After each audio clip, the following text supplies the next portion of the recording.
Bonsoir à tous.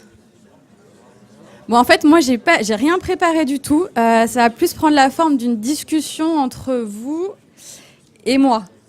En fait, je vais vous parler d'un événement qui a eu lieu il y a 10 jours de ça. C'était un speed dating. Alors, c'était pas un speed dating perso, hein, c'était un speed dating Ruby on Rails recruteur-développeur. En fait, pour vous raconter la petite histoire, donc je suis Laura, j'ai été embauchée chez Fitnext, une entreprise qui fait du Ruby on Rails il y a de ça 2 mois. Et en fait, ils internalisent leurs ressources Ruby en interne. J'ai dit 2 fois internaliser. Bref, et en fait, auparavant, ils outsourçaient en Chine. Et voilà, ils m'ont recruté, ils m'ont dit maintenant, tu prends le code entre tes mains et tu constitues ton équipe. Qu'est-ce que j'ai fait ? Moi, j'ai pas fait d'école d'ingé, donc j'y connais rien. Je connais pas vos périodes de stage. Franchement, j'étais complètement larguée. Donc, j'ai posté une annonce de stage sur Rails France. Elle a eu aucune audience. Personne n'était intéressé. Donc, je sais pas ce que j'ai mis dedans. Pourtant, j'ai dit que c'était une boîte assez sexy avec un boss assez sexy. Nous sommes une boîte, en fait, qui fait du coaching personnalisé en ligne. On allie sport, nutrition, relaxation, bien-être. Donc tout pour rendre un développeur heureux, et visiblement j'avais du mal rédiger mon truc, pourtant proposer un package aussi assez sympa. Donc voilà, donc j'ai attendu derrière mon écran pendant 1 mois et je me suis dit merde, personne n'est intéressé pour un stage. Donc j'ai transformé ça en CDI parce que finalement c'était la finalité. Toujours rien. Donc je sais pas, est-ce que vous avez perçu que j'étais pas issue d'une école d'ingé, que je connaissais pas vos codes? Le fait est que Thibaut a proposé il y a donc 2 semaines, je crois, ce fameux speed dating. Et là, ça a été la révélation. Donc j'y suis allée. Et en fait, il y a eu des pizzas, des bières. Il y a eu des discussions. Et puis, en fait, nous, recruteurs qui n'y connaissons pas grand-chose, parce que c'était ma première, faut que je sois franche avec vous, en fait, on s'est posé, on s'est détendu. On avait chacun une table, comme dans un vrai speed dating, avec un gong qui était hyper stressant d'ailleurs. Sylvain, je crois que tu n'étais pas là pendant tout le speed dating, il nous a lâchés de manière discrète. Donc voilà, en fait, on était détendus et du coup, en fait, on a pu présenter notre entreprise de manière un peu plus sexy. Surtout que on était en minorité les nanas à ce speed dating. Donc bref, donc là, j'étais prête à accueillir mes développeurs. Et en fait, ce qui a été génial, c'est que du coup, j'ai pu rencontrer une dizaine de personnes. D'ailleurs, il y en a certains qui sont dans la salle ce soir. Vous pouvez lever la main, s'il vous plaît. Ouais. Donc en fait, j'ai fait des rencontres extra. Enfin vraiment, chacun, je sais pas si c'était le cas pour vous. J'ai fait des rencontres extra au point que le soir même, quand je suis rentrée chez moi, j'ai ajouté tout le monde sur LinkedIn. Voilà, donc j'avais 10 contacts en plus, c'était génial. Simplement, voilà, là où le bas blesse, c'est que moi, du coup, j'ai été enchantée par les entretiens que j'ai eus. Mais en fait, les gens m'ont pas répondu. Et en fait, fort heureusement, dans ma shortlist, il y en avait 3 et les 3 m'ont répondu. Donc ça a été super, mais je me suis dit bon, tant pis pour les autres, je sais pas. Et en fait, ça a été génial parce que celui qui m'a répondu et qui m'a intéressé vraiment, je viens de le recruter en 10 jours et il est là ce soir, Alexandre.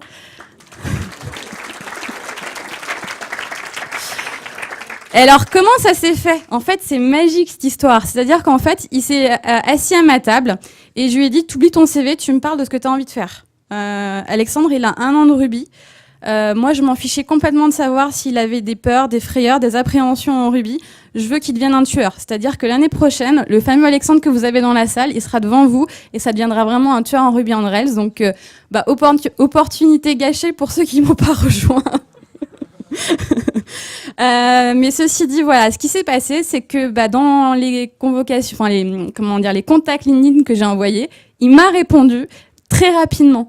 Ce qui a permis, en fait, dès le lundi qui suivait, le speed dating avait lieu, je crois, un jeudi soir, de se rencontrer. Il a pu rencontrer mes boss. Et en 3 jours, on a fait 2 entretiens. Parce que finalement, il a plu. Ses ambitions étaient très proches des ambitions de la boîte.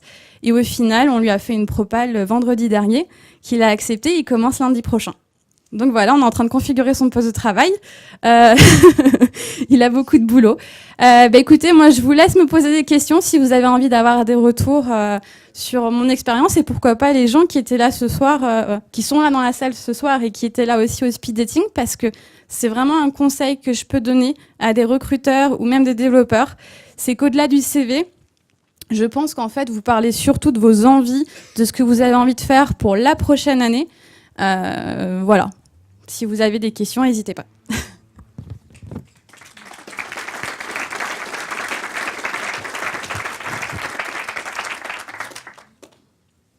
Oui. Sur quels critères vous recrutez du coup, vu que... Écoute, je vois que tu aurais pu faire partie de la boîte. Alors, sur quels critères on recrute? En fait, il y a énormément de boulot, puisque justement, on internalise. En fait, la plateforme web donc de coaching dont je parle, fitnex.com, a été développée pendant 3 ans en outsourcing en Chine. En fait, rapatrier toute une plateforme qui a été développée en Chine, ça demande vraiment de mettre les mains dans le cambouis, d'aller chercher au fond du code, de comprendre ce qui a été fait par les Chinois. Et c'est très bien fait aussi parfois. D'ailleurs, les chefs de la boîte là-bas sont français, donc c'est vraiment un code qui est relativement propre, quoi qu'on puisse dire. Et donc, en fait, la qualité principale, c'est quelqu'un qui a peur de rien et qui est prêt à mettre les mains dans le code. Même il comprend pas, Google est notre ami, il cherchera, il trouvera. C'est un chercheur de solutions et trouveur de solutions. Voilà. Et qui a envie surtout d'apprendre, parce qu'on va apprendre plein de trucs ensemble. Une autre question ? Je suis sûre qu'il y en a qui chargent du taf ici, non? Oui. Non, d'abord toi, non? Allez, hop. Bonjour.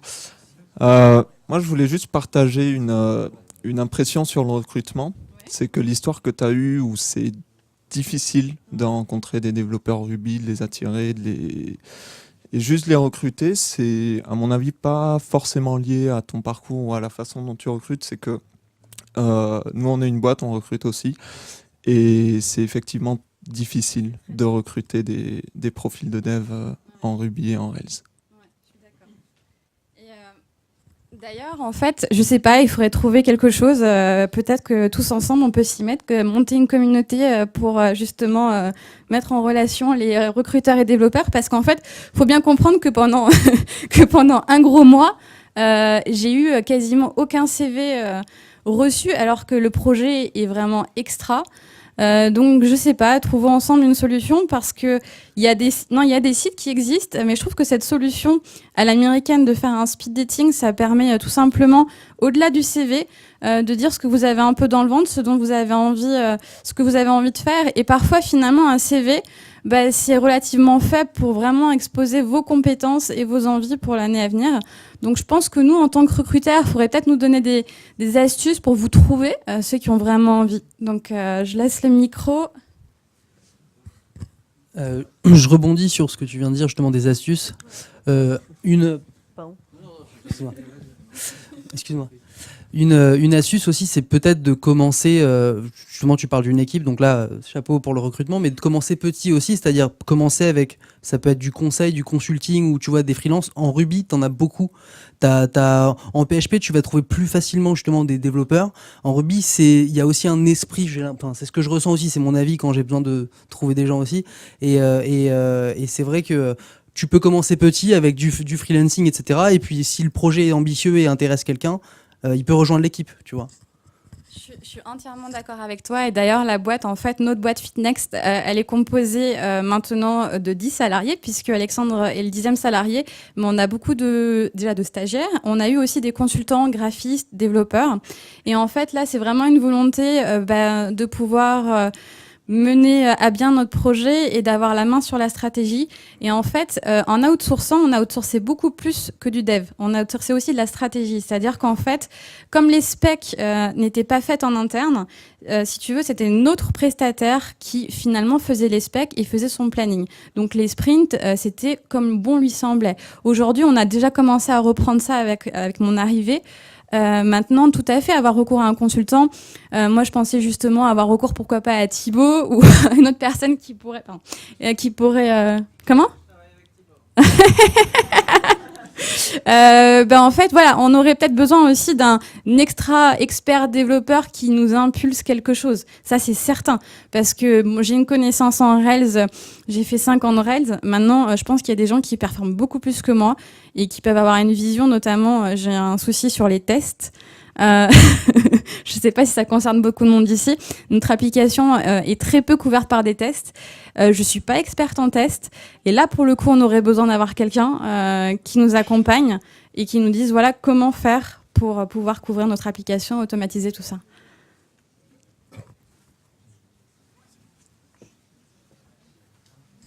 Alors bonsoir, je m'appelle Alexandre. Donc moi, ça fait 8 ans que je fais du recrutement Ruby on Rails. Donc en France et à l'étranger.